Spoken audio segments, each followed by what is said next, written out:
What's going on? It is James, aka the Comic Raider, back with another video. This time we're gonna do a haul video. I had the pleasure of hanging out with the triple OG David, aka DD DeGarmo on Instagram. Make sure to give him a follow. So yeah, we hung out today. Went over to Sacramento, California, and did some digging over there at A-1 Comics. We did 2 locations and found a bunch of good stuff. I also, on my way back home, swung by my LCS launch pad over in Lodi, California, and picked up a couple things, so I'll show those real quick. Number one, not related to comics. I actually found, so at A1 I picked up 4 packs of the, I'm covering the damn set, but here we go, the Scarlet Violet. So I will be opening these tomorrow on the low grades. So make sure to check us out Fridays at 7. And then I also, now this is what I got from Launchpad. So they had one more Scarlet Violet ETB. So I picked that up. And then I also grabbed my pull. I don't think I had been there, oh man, probably in like a month. I moved away. I don't work in that town anymore, so I don't get to make it there very often, but luckily my man Mike over at Launchpad takes care of me and holds my books until I'm able to get there. So if you're in the area, stop by, tell him I sent you.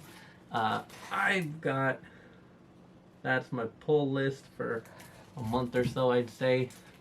Batman, Detective Comics, every Spawn, Spawn regular, the miniseries, variants, all of it. So a lot of that is honestly that, which brings me to one of the books that I'll show off, which is the Batman Spawn Unplugged. So this is going to be a black and white edition of the series. So, I mean, a money grab? Yeah, absolutely. But now this one I also got from Launchpad, and I'm very, very excited for, because I have been trying to find this for a while. It has been sold out for a while. So I'm excited to actually read this. The Last Ronin, Kevin Eastman, Peter Laird, and pretty much I got this because everybody talks about how amazing this series is. And I will admit, I'm not a huge Ninja Turtles fan. I remember watching the movies as a kid, loved them. I know I've seen bits and pieces of the newer ones. They're cool. But I've never read like any comics. I don't have any other comics, anything like that. But everyone talks about this. So I thought it'd be cool for me, a person who knows nothing about the comics version, but also, I mean, I don't really know anything about the Turtles in general. And, you know, how I find it to be, and if I enjoy it or not. And so I'm excited to give this one a shot. I've been looking for this for a long time. I don't know where the hell to put it. Okay, we're going to put it right there. Alright, so then went over to A1 Comics and picked up a few things. Not a crazy haul, but a little something. And then stay tuned for the end. You're going to see a Comic Raider first.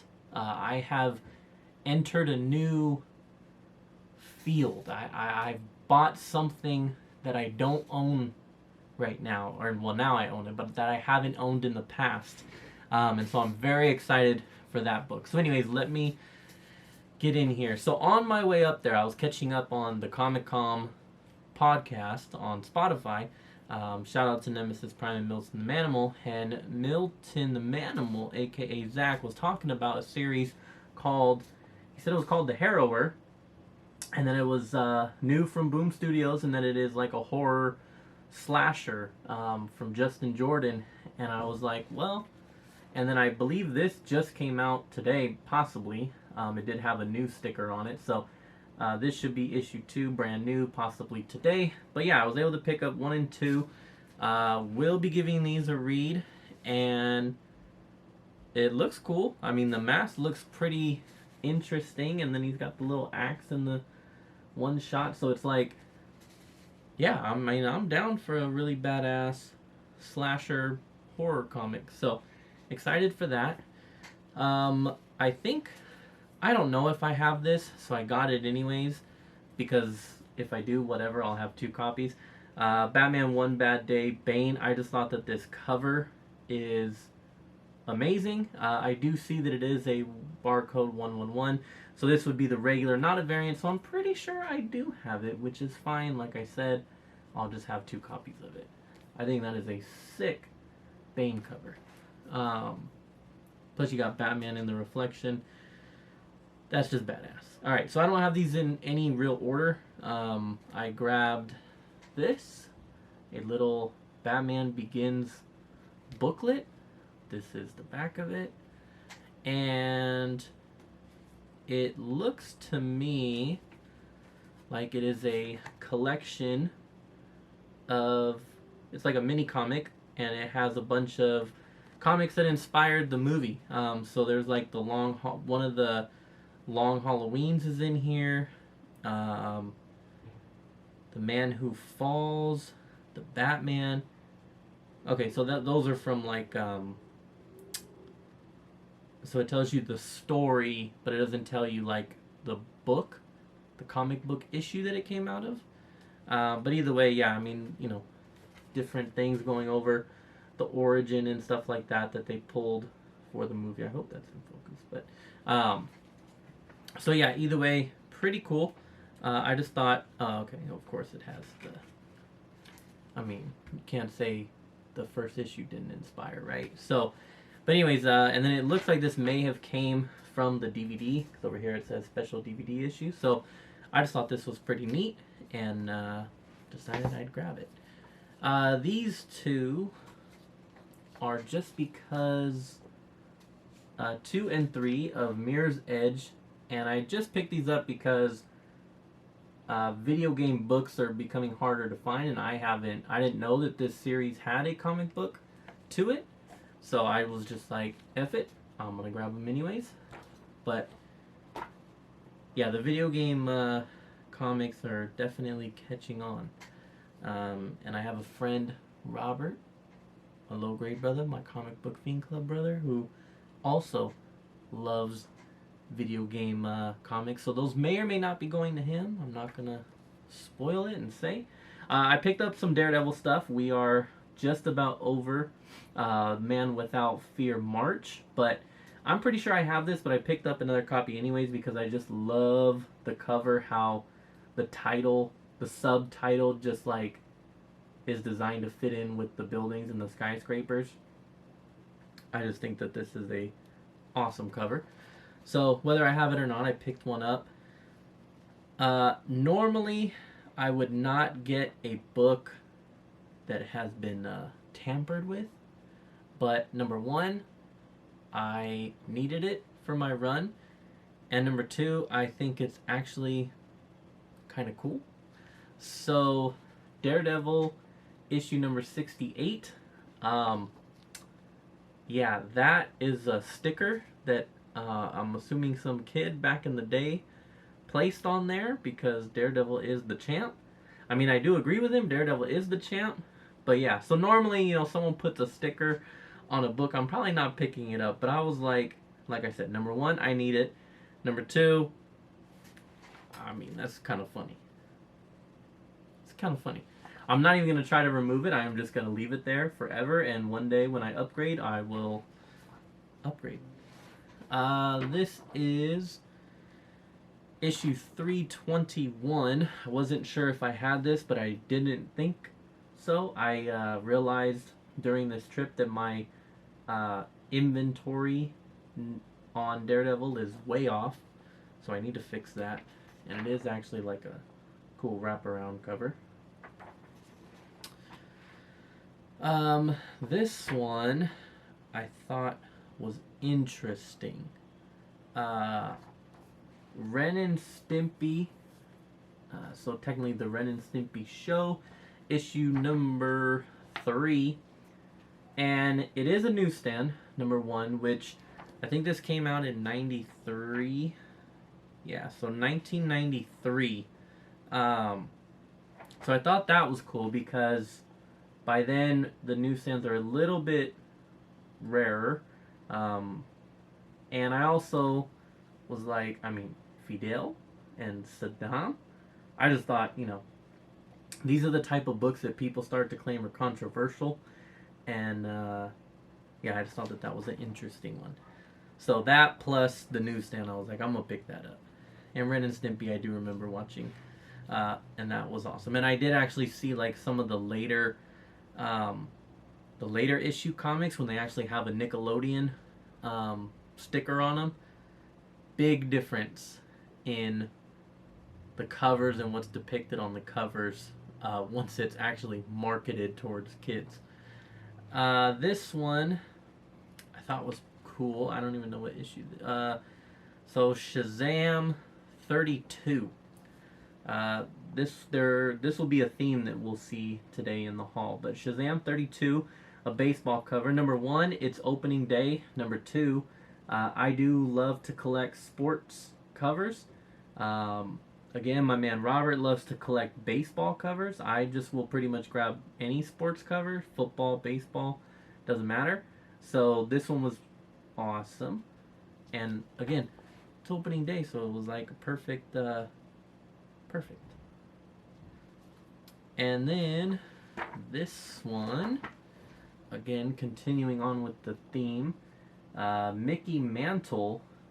What is that? Mickey Mantle issue 1 from Magnum Comics, the greatest name in sports comic books, from December 1991.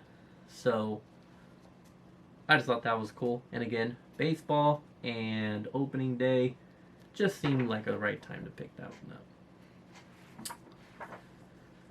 This one was cool. Mars Attacks. They do a lot of these crossovers with Image and stuff.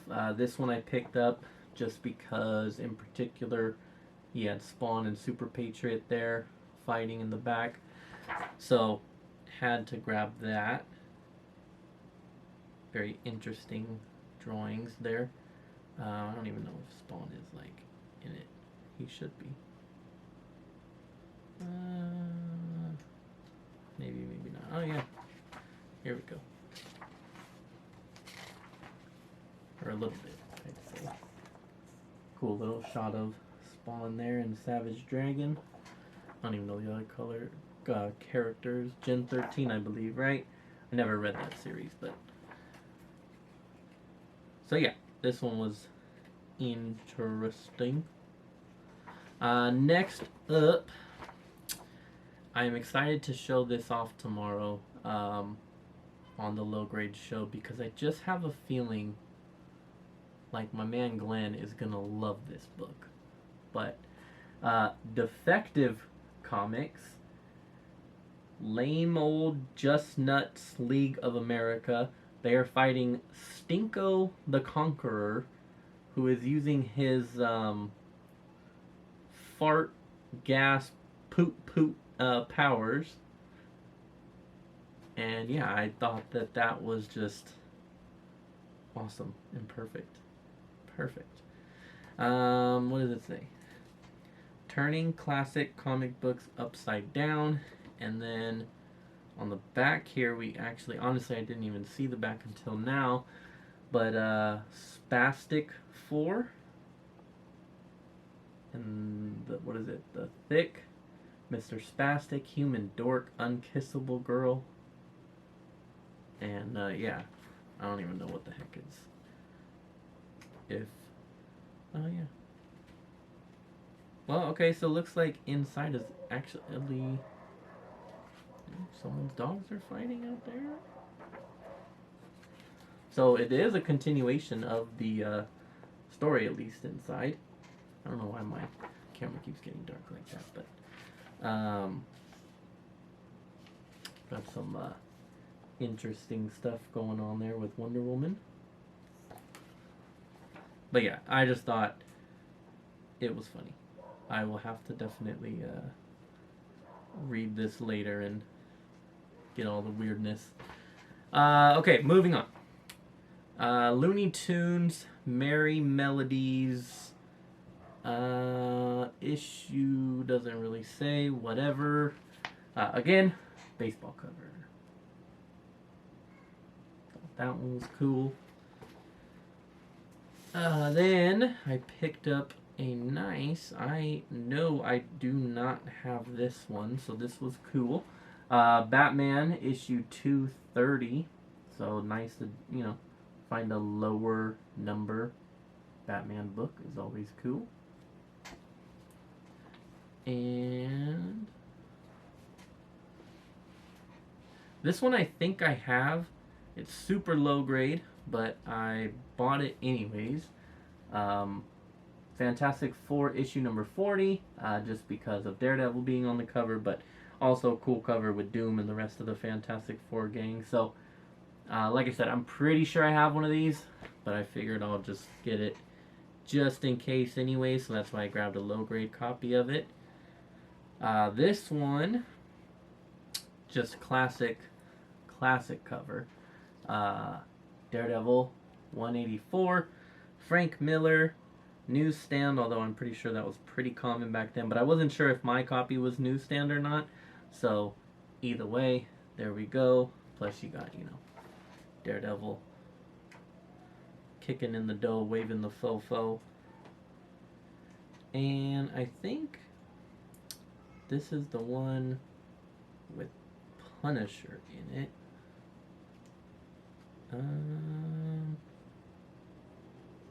Yeah. So, some Daredevil and Punisher action there. So, very, very, very cool book. Punisher looks a little weird, but anyways. Alright, moving on. This one actually was given to me by David. Thank you so very much. This is Curse of Spawn number 1. This is going to be a black and white variant. I don't normally like to use words like rare and hard to find, because then you could just go on eBay and yeah, you can find it. But rarer, variant these black and whites are. So that one was pretty cool. So thank you very, very much. I did not have this, so that was awesome of him. This was, I love this cover. Love the character. And I did not have this book yet, so, what issue?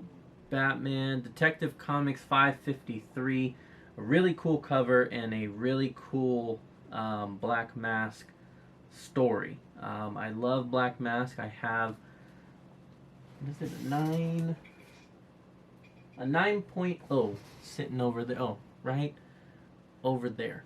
But yeah, so I just wanted to pick this one up because he's not like heavily involved in a lot of storylines, but this is one that he is in, and again the cover is just really, really awesome on that one.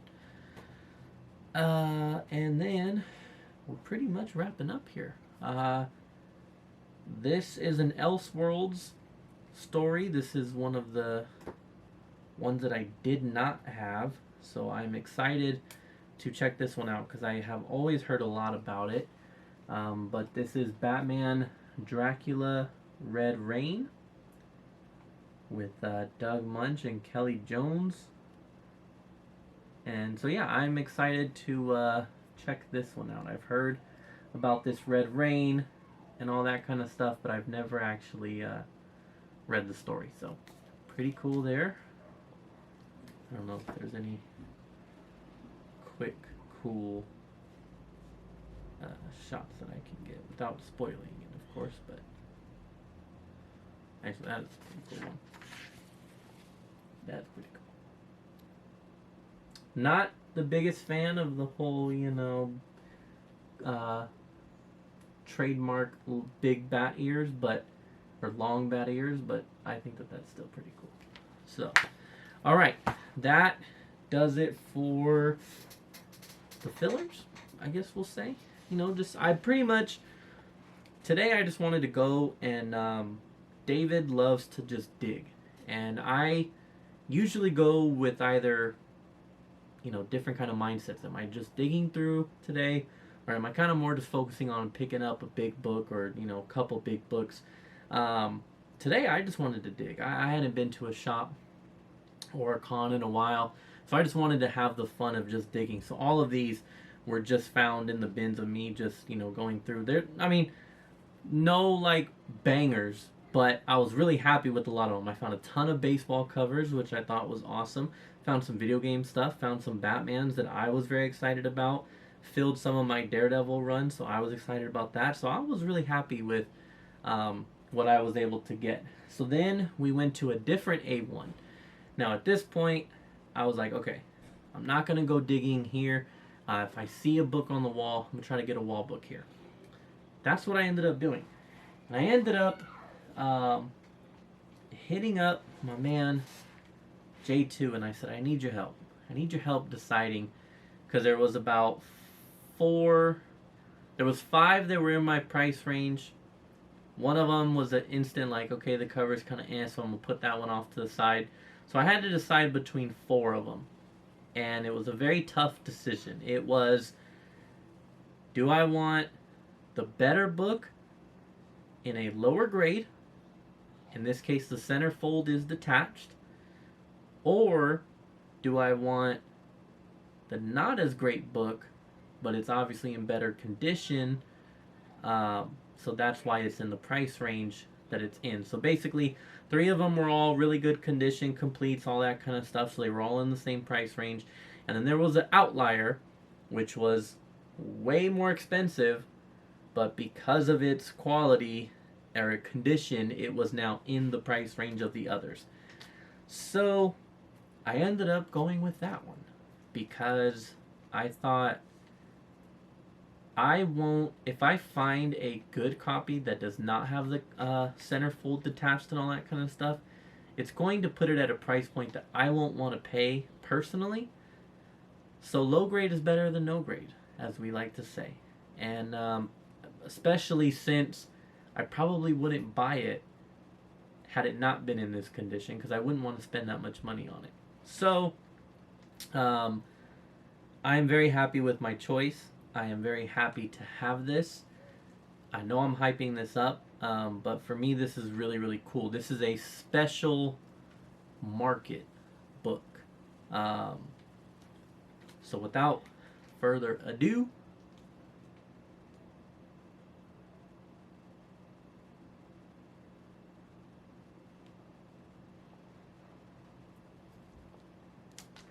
Tales from the Crypt, issue number 41, my first entry into pre-code horror books. Yeah, it is, like I said, centerfold is detached, but I actually flipped through it there at the shop, and it is in really nice condition. That is really obvious. I mean, the spine honestly isn't even that bad for a book from I think it was like 1943, something like that. So in my opinion, in really good shape for that age, and obviously the flaw is going to be that centerfold is just detached, but the rest of them, it's not like a really bad staple where it's like the centerfold is detached and the rest are soon to come. The rest of them, the staple is not rusted.